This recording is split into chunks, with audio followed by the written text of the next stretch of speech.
కోపంలోనైనా సబితా ఇంద్రారెడ్డి నిజాలు చెప్పారు. నేను ఎప్పటి నుంచో చెప్తున్నా, జగన్ మీద అక్రమాస్తులు అంటే ఏంటి, తను ఎవరికన్నా ఒక ₹1,00,00,000 ఇస్తానని చెప్పి 10 లక్షలు ఇచ్చి 90 లక్షలు దాచుకుంటే అది అక్రమాస్తులు అంటారు. అట్లా కాకుండా తన సంస్థలో పెట్టిన పెట్టుబడులే నేరం అన్నటువంటిది ప్రొజెక్ట్ చేసి, అదేమంటే వాళ్ళ నాన్న ముఖ్యమంత్రిగా ఉన్నప్పుడు అందులో కొన్ని పని చేసి పెట్టాడు వాళ్ళకి అంటే పారిశ్రామికవేత్తలకు ప్రతి ఒక్కడు ప్రోత్సాహకాలు ఇస్తాడు. ఆ ప్రోత్సాహకాలనే లంచం కింద చూపించి వాళ్ళు మేము లంచం ఇవ్వలేదు మొర్రో అని చెప్పి పారిశ్రామికవేత్తలు చెప్తున్నా, నువ్వు ఆ మాట అంటున్నావు కాబట్టి నిన్ను కూడా కేసులో ఇరికిస్తానని పారిశ్రామికవేత్తల్ని ఇరికించి ఓవరాల్గా జగన్ని ఒక 16 నెలలు జైల్లో పెట్టినటువంటి నాటి వ్యవహారం అతిపెద్దదైనటువంటి బెదిరింపు. సరే, జగన్ బెదరలేదు, నిలబడ్డాడు, కలబడ్డాడు.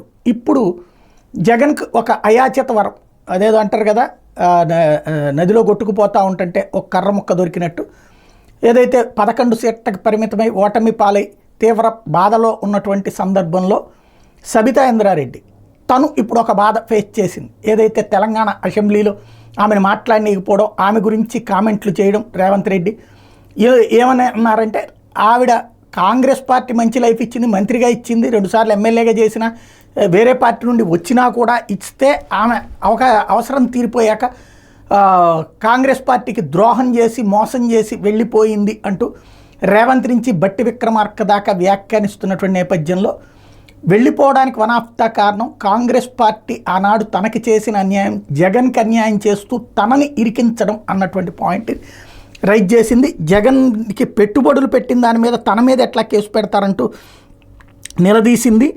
ఆ రోజున జరిగినటువంటి వ్యవహారానికి సంబంధించి ఆమె ఏం మాట్లాడిందో ఒకసారి విందాం. హోమ్ మినిస్టర్ ఇచ్చినామని చెప్తున్నారు, ఈరోజు నాకు చాలా గొప్పగా చెప్తున్నారు హోమ్ మినిస్టర్ ఇచ్చి. కానీ నేను కూడా సర్వీస్ ఇచ్చిన పార్టీకి ఊరూరు తిరిగిన నేను పార్టీ స్ట్రెంగ్తన్ కావడానికి, ఏ లీడర్ కావాలంటే ఆ లీడర్ దగ్గర పరిగెత్తున్నాను నేను, నా పార్టీ గట్టిగా ఉండాలని పార్టీకి సర్వీస్ చేసినాను నేను. హోమ్ మినిస్టర్ ఇచ్చి నాకు ఏం ఫేవర్ చేసిండ్రమ్మా? జగన్మోహన్ రెడ్డి గారిని కొట్టడానికి, జగన్మోహన్ రెడ్డి గారిని బ్లేమ్ చేయడానికో లేకపోతే జగన్మోహన్ రెడ్డి గారిని టార్గెట్ చేయడానికో నా మీద కేసులు పెట్టించారు కదా. ఆ రోజు ఏంటి రీజన్? నేను రాజశేఖర రెడ్డి గారికి చాలా దగ్గర ఉంటానని, కాబట్టి నా మీద కేసులు పెడితే ఎవరైనా నమ్ముతారని మమ్మల్ని పెట్టి జగన్ని కొట్టాలని ప్రయత్నం చేస్తున్నారు. ఒక్కరోజైనా మాట్లాడినా నేను కాంగ్రెస్ పార్టీ గురించి? మీరు మేలు చేసినట్ట నష్టం చేసినట్ట?